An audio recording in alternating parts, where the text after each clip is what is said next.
Under a sky the color of faded brass, the land lay brittle and wind-scoured, filled with the dusty quiet that settles over the savannah after sunset.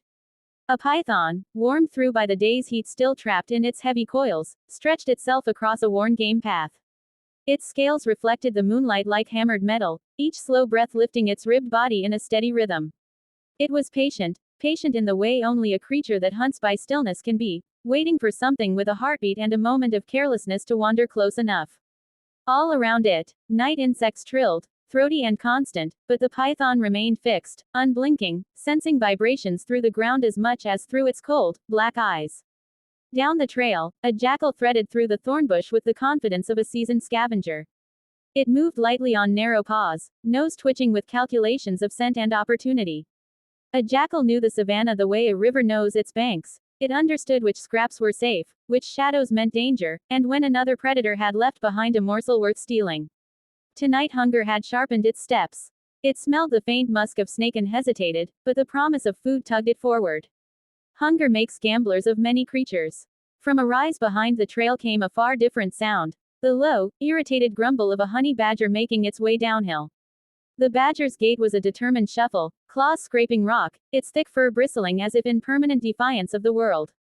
Nothing in the night frightened it, not venom, not teeth, not shadow.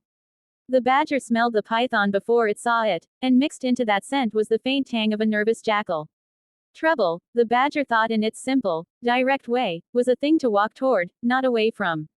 The jackal reached the python first, and for a moment both animals froze. The python's head lifted slightly, tongue flickering as it tasted the night. The jackal's ears pricked forward. It knew snakes, knew the danger in those coils, but the lure of meat, even risky meat, pulled it closer.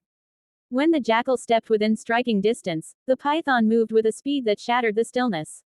Its body whipped forward, jaws clamping down, and in the same fluid motion it looped a coil around the jackal's ribs. The jackal yelped, twisting and kicking dirt into the air. That cry caught the honey badger's attention like a challenge. It barreled across the trail in a spray of pebbles, fur raised, teeth already bared. Before the python could secure a second coil, the badger slammed into its flank with enough force to jolt the snake's grip loose. The jackal scrambled free, ribs heaving, and staggered backward with wild eyes. The python recoiled, hissing, trying to reorient its long body, but the badger was already attacking again, claws gouging between scales, jaws snapping for the softer skin near the spine.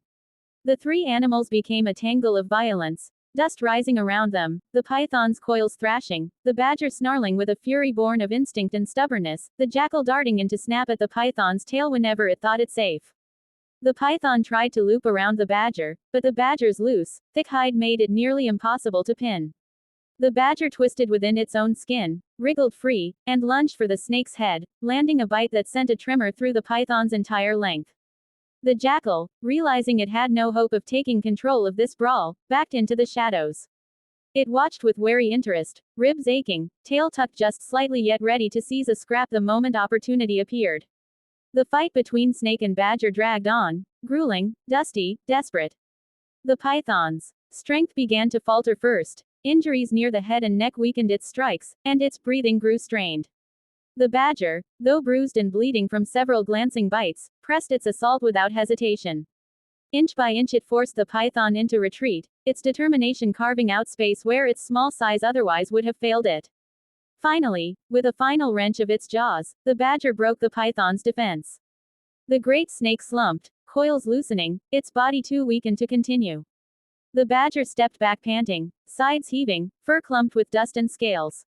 It had won, but not gracefully. It limped to one side, eyes narrowed, still alert for danger. Only once the badger turned away did the jackal return. Its movements were slow, cautious, opportunistic. The jackal approached the fallen python, sniffed, and cast a glance at the badger's retreating form. The night, harsh and indifferent, had chosen its victor, but the jackal, ever the survivor, would take what the battle left behind.